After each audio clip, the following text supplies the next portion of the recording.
No, serenamente, devo dire, finalmente arriviamo all'appuntamento in cui ci rimettiamo al corpo elettorale, che poi è il giudizio sovrano della gente, del popolo, dei cittadini, degli elettori. Sì, come San Paolo, cosa dice?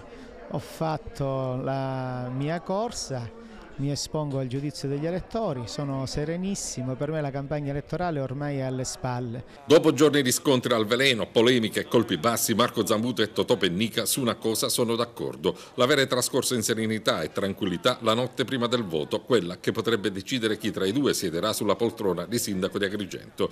Ieri mattina i due hanno votato nello stesso seggio, quello della scuola Lauricella al Viale della Vittoria, a distanza di un'ora l'uno dall'altro. A mezzogiorno, alla sezione 13, accompagnato dalla moglie, si è presentato Marco Zambuto. Un'ora dopo, alla sezione 14, Totò Pennica assieme alla consorte. Sui loro volti la tensione di 15 giorni di battaglia elettorale, ma anche l'attesa per l'esito del voto di oggi. No, mi rimetto al corpo elettorale, questo lo dovranno decidere gli elettori. Ciò che è importante è la serenità con la quale mi sono rapportato. Ma gli agrigentini, a giudicare dal dato ufficiale, sembrano avere snombato il secondo turno per le comunali. Alle 22 di ieri, a chiusura dei seggi, aveva votato il 38,4% contro il 54,7% di 15 giorni fa.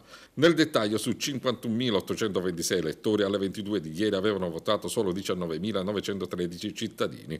Un saldo negativo di 14 punti che si è andato maturato nel corso della giornata. Sempre 15 giorni fa, complessivamente, votò il 72,33% degli aventi diritto. Per la cronaca, 5 anni fa, al ballottaggio alle 22 aveva votato il 45,9%, mentre quello finale fu del 61,4%. Salvo sorprese, difficilmente si potrà raggiungere il dato del 2007. Seggi aperti sino alle 15 di oggi e subito dopo lo spoglio delle schede per conoscere a metà pomeriggio il nuovo sindaco di Agrigento, Marco Zambuto o Totò Pennica.